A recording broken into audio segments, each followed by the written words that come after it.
Studio B. My name is Adam Stonebreaker.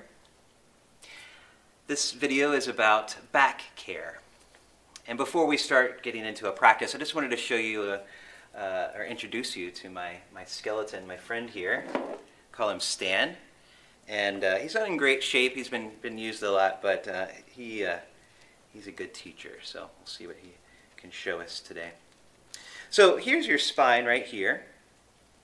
And it's divided into three sections, though some consider the sacrum a section and the tailbone a section. We're just going to focus on three sections here. Now, everybody is meant to have a curve to their spine.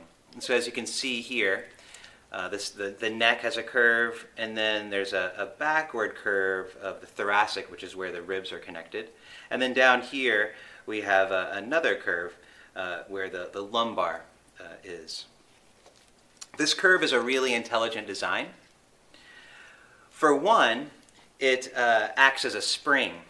And so as you walk, there's sort of shock absorbers that happen. And when it's curved like this, the area of the spine expands. So it comes back this far, and you think of a straight line coming down, and then it comes out this far, think of a straight line coming up. And so the area of the spine is about that big, and within that area, your weight is being distributed like a spring. Now, what happens from poor posture or sitting in chairs a lot, we start to kind of slump over, and what begins to happen is we start to lose our curvature in our spine. It kind of starts to sit on top of each other, which compresses all the vertebrae down on each other. And it creates a smaller surface area, so the impact is concentrated right on each vertebra. You think of the impact here, and then how the impact would work here. It would be much different. So this becomes less of a spring and more of just like a single rod coming down. And when we're impacting like this, we're coming right down on those vertebral discs, which isn't very good. What the good news is that over time, we can begin to regain our curves if we've lost them. And it's a really good thing that we can. As we begin to add and do things that support the natural curvature of our spine, we'll experience much less pain and much more mobility.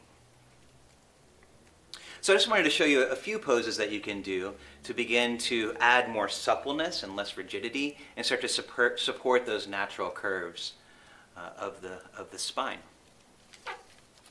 So the first one is just a simple one we call butterfly. Now butterfly, we just bring the soles of the feet out in front of each other. And I'll turn to the side just so you can see this a little bit better. Now when I do this, what I want to make sure that's not happening is that I don't want to lean back like this, which may become a little bit tough.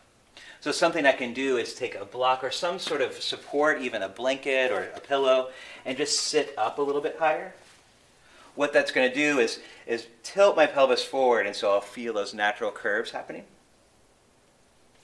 Another thing we can do, especially if the knees are up really high, is to place some cushions underneath the knees so that we can relax a little bit more, as mentioned in the previous video.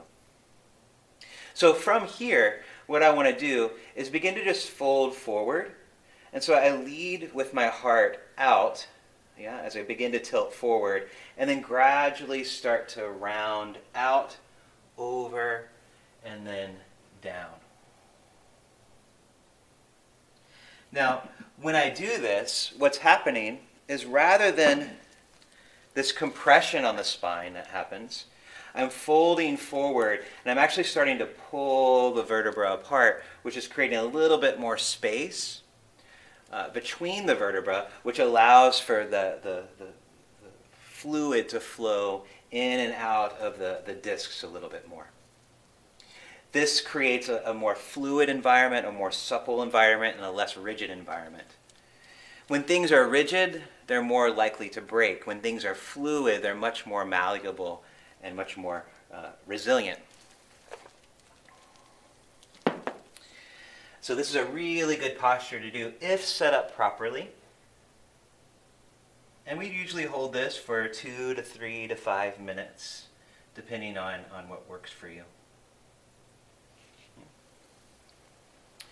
The next pose I'd like to show you is something that we call pontoon. And this will happen on the back. And this will utilize a block or some sort of bolster underneath the pelvis, actually. And so we'll just come down onto the back. And I'm just going to walk my heels in towards my body and then lift the pelvis up. I'm just going to place this block right underneath what we call the sacrum, or the back of the pelvis. Now, I don't want this block way up underneath the spine and with my pelvis hanging over. That's not what I want. And I don't want it too far down to where it's leaning back. I want it right underneath the pelvis. So if you kind of feel here, you'll feel these little points on your hip or your pelvis. Just trace a line straight down to the ground. And where that line comes down will be about where the top of the block or the prop would be. Now, you can stay right here. This is really a great place to be. And just relax. Or you can begin to lengthen your legs out further. I can leave my arms like this, or I can reach the arms up. Now what this is doing is it's creating a little bit of compression, actually, and bringing me into a back bend, which is helping to support and activate and the joints of the lower spine. So I'm bringing a little extra energy into those places so that the attention of the body is drawn there. And what that's going to do is begin to heal and begin to support the lumbar curve and the opening of those joints. Yeah. Hold this for as long as you like. Typically, maybe not as long as we would our standard yin yoga posture. It's probably maybe 2 minutes, 3 minutes, whatever you can handle. We just don't want to go into it hurting. We want it to be within the threshold of our comfort level. And then the final pose I want to show you is a really important, and it's just a simple twist. So what I'll do is just bring the knees into the chest, and then I bring my left hand to the outside of my right knee and just guide the knees over to one side. Yeah. And then I want my right shoulder to be drawing toward the ground. My left hand's on the outside of my right knee just to help bring the knees down a bit. And then with the block again, I'll just have it there to put my arm on in case the arm is kind of hanging in space. And then just breathe here, really softly, with special emphasis on the exhale. And then with my head, I'm just looking right up to the ceiling. Just don't want my neck to be strained at all. Breathe here. And then after a few minutes there, we just come back to center. And then take a minute or so just to allow the spine to readjust. And then I'll get ready for the other side. So I'll bring the knees in. Right hand to the outside of the left knee. Draw over. Situate myself. And then reach out with this left arm.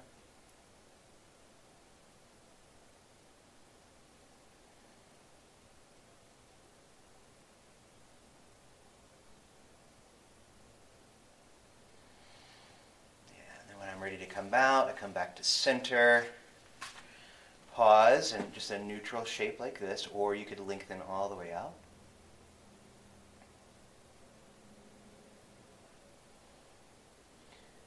Yeah. And then I'll come all the way up, just drop to one side, press myself up, come back to center.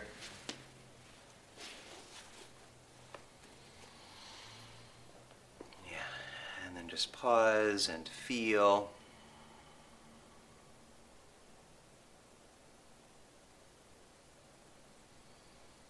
Yeah. And with the back, just like every part of the body, we tend to get into patterns of movement, patterns of sitting, patterns over and over again. And then over time, our body adapts to those patterns. But what creates more health in the body, in the spine, everywhere, is to vary up our movement, to move in every direction within our range of motion that we can, to keep the tissues relevant. And that's what we're doing.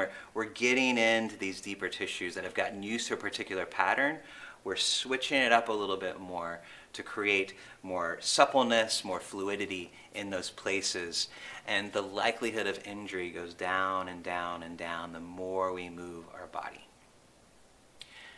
Thank you so much for watching this video. Have a good day.